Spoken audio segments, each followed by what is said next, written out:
트럼프는 역사적인 변화를 시작했으며 이제 그 변화가 라틴 아메리카 지도에서 뚜렷하게 나타나고 있습니다. 콜롬비아는 이러한 변화의 가장 분명한 신호가 되었습니다. 2026년 6월 2일 화요일에 변호사 아벨라르도 델라 에스프리에아가 콜롬비아 대통령 선거 1차 투표에서 선전한 것은 우파가 대륙에서 가장 전략적인 국가 중 하나인 콜롬비아의 권력 경쟁에 본격적으로 뛰어들었음을 보여줍니다. 우파 후보가 좌파를 앞섰고 이러한 반응은 갑자기 나온 것이 아닙니다. 지금 이 순간 라틴 아메리카에서는 역사적인 정치 변화가 일어나고 있습니다.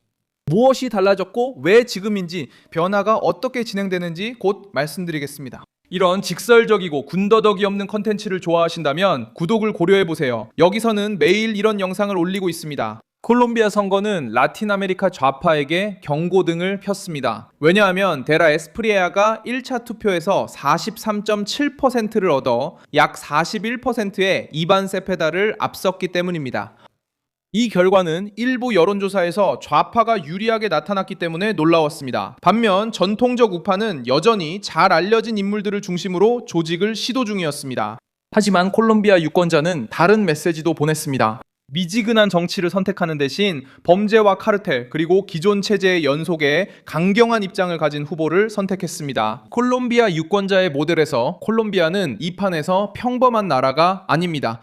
콜롬비아는 마약 밀매, 게릴라, 무장 세력, 베네수엘라 위기, 그리고 워싱턴, 좌파 정부, 국경을 넘나드는 범죄 조직들 간의 영향력 다툼 등으로 압박받는 지역에 위치해 있습니다. 트럼프와 나이브 부켈레와 가장 비슷한 스타일의 후보가 1차 투표에서 승리할 때 그 메시지는 보고타에서 라틴 아메리카 전체로 전달됩니다. 치안이 다시 경찰의 중심 과제로 돌아왔습니다. 그리고 우파는 국민들이 그럴듯한 말보다 질서를 원한다는 것을 이해하게 되었습니다. 델라 에스프리엘라는 범죄자들에게 강경 대응을 주장하며 성장했고 무장 조직에 맞서겠다고 약속했으며 사회를 공포에 빠뜨리는 이들을 위해 초대형 교도소를 만들겠다고 말했습니다. 이런 언어는 좌파를 불편하게 만듭니다. 왜냐하면 모든 치안 문제가 협상 테이블만으로 해결된다는 그들의 논리를 무너뜨리기 때문입니다. 일반 콜롬비아인들은 납치, 갈취, 마약 밀매와 두려움이 여러 지역에서 확산되는 것을 보고 있습니다. 공식적인 정책이 대화를 약속하지만 범죄 세력이 여전히 무장한 채일 때 유권자들은 다른 길을 찾기 시작합니다. 바로 그 지점에서 트럼프가 이 변화의 중심 인물로 등장합니다. 그의 영향력은 단순히 지폐, 빨간 모자, 인상적인 문구에서만 나타나는 것이 아닙니다. 방법의 변화에서 드러납니다. 트럼프는 주권, 국경, 안보, 국가 이익이라는 개념을 다시 우파의 중심에 놓았습니다. 그는 보수 정부가 자신의 영토, 국민, 경제를 지키는 데 있어 사과할 필요가 없다는 것을 보여주었습니다. 이러한 언어는 워싱턴을 넘어 대륙 곳곳에서 좌파에 지친 유권자들과 소통하기 시작했습니다.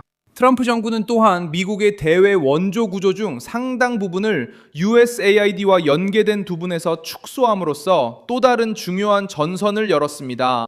2025년 마르코 루비오 장관은 해당 기관의 83개 프로젝트가 폐지되고 거의 600억 달러에 달하는 대외 원조가 취소되었다고 확인했습니다.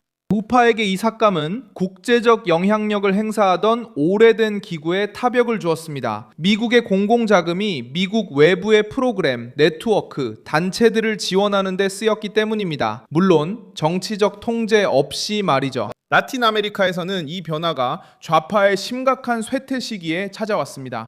아르헨티나는 이미 하비에르 밀레이를 사회주의와 비대해진 국가에 반대하는 연설로 대통령으로 선출했습니다. 엘살바도르는 나이브 부켈레를 갱단과의 싸움의 상징으로 굳혔습니다. 에콰도르는 치안과 범죄 대응을 주요 의제로 다니엘 노보아를 권좌에 유지했습니다. 이 지역의 다른 국가들도 국경, 마약 밀매, 교도소, 주권, 그리고 미국과의 정렬에 대해 훨씬 더 직접적으로 논의하기 시작했습니다. 콜롬비아도 이 목록에 추가되어 가장 폭발적인 사례로 주목받고 있습니다. 구스타보 페트로는 근본적인 변화를 약속하며 집권했지만 그의 임기는 안보 위기, 정치적 소모, 그리고 일부 유권자들의 좌절로 마무리되었습니다. 완전한 평화라는 약속은 완전한 안정을 가져다 주지 못했습니다. 무장 단체들은 계속해서 활동했고 전체 지역이 두려움에 떨었으며 국민들은 좌파의 담론을 강력한 범죄자들 앞에서 약한 보호로 여기기 시작했습니다. 콜롬비아 결선 투표는 두 가지 프로젝트 간의 직접적인 대결이 될 것입니다. 한편 델라 에스프리엘라는 우파의 표를 결집하고 전통적인 우파 유권자들을 끌어들이며 공공안전을 유권자 선택의 핵심 쟁점으로 만들려고 시도하고 있습니다. 이반 세페다는 페트로의 정치적 유산을 지키기 위해 협상, 사회개혁, 그리고 라틴 아메리카 좌파에 더 가까운 노선의 지속을 옹호하고 있습니다. 이 논쟁은 이제 콜롬비아만의 문제가 아니라 대륙 전체의 핵심 사안이 되었습니다. 이 지역이 범죄와 사회주의 영향력에 맞서 강경해지거나 아니면 계속해서 같은 약속, 폭력, 그리고 의존의 악순환에 갇혀있게 됩니다. 콜롬비아의 전통적인 우파도 타격을 받았습니다. 팔로마 발렌시아는 우리비즘과 더 밀접하게 연관된 잘 알려진 계파를 대표했지만 6.9%의 득표율로 끝났고 결국 델라 에스프리엘라를 지지하게 됐습니다. 이것은 유권자가 단순히 좌파에 반대해서 투표하는 것이 아님을 보여줍니다. 그는 또한 더 강경하고 더 분명하며 덜 안주하는 우파를 요구하고 있습니다. 유권자는 범죄자를 범죄자라고, 카르텔을 카르텔이라고, 주권을 최우선이라고 두려움 없이 국제 언론의 비난에도 불구하고 말할 수 있는 사람을 원합니다. 도널드 트럼프는 많은 지도자들보다 먼저 세계 정치가 변했다는 것을 깨달았습니다. 일반 국민은 더 이상 치안 불안의 대가를 치르면서 관료식 설교를 듣고 싶어 하지 않습니다. 미국에서 그는 불법 이민, 마약, 국경, 조직 범죄를 하나의 의제로 연결시켰습니다.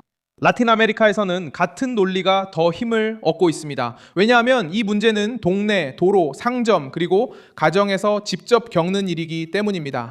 범죄 조직이 영토를 장악하고 마약 밀매 루트가 확장되며 정부가 범죄자를 정치적 행위자로 대할 때 시민들은 약함의 대가를 깨닫게 됩니다. 이 변화는 라틴 아메리카와 미국 간의 관계에 영향을 미치기 때문에 좌파에게도 두려움을 안겨줍니다. 수년 동안 좌파 정부들은 국제 네트워크, 이념적 포럼, 그리고 편리한 동맹에서 지지를 얻으면서 자율성이라는 개념을 팔려고 시도해왔습니다. 트럼프는 명확한 정렬, 마약 밀매와의 전쟁, 국경 통제, 그리고 미국의 이익 존중을 요구함으로써 이러한 계산을 바꿔놓았습니다. 이 논리는 앞으로 다가올 다른 분쟁들에도 압력을 가하게 됩니다. 브라질, 페루, 코스타리카 그리고 다른 나라들이 레이더에 들어오게 된 것은 라틴 아메리카에서 새로운 선거와 정치적 재편이 있을 것이기 때문입니다. 마쿠에서 돌기 시작한 질문은 콜롬비아가 단순한 예외적인 사례로 남을지 아니면 좌파 정부에 대한 더 광범위한 반대 물결을 확인하게 될지입니다. 1차 투표 승리는 경쟁의 끝은 아니지만 우파가 전진할 에너지와 표, 서사가 있음을 보여줍니다. 페트로의 반응도 긴장을 높였습니다. 결과가 나온 후 그는 처음에는 강력한 증거 없이 개표에 의문을 제기했으며 당국과 참관인들은 콜롬비아 선거 과정의 신뢰성을 옹호했습니다. 이런 반응은 보통 좌파가 내러티브의 통제권을 잃었을 때 나타납니다. 승리할 때는 민주주의를 이야기합니다.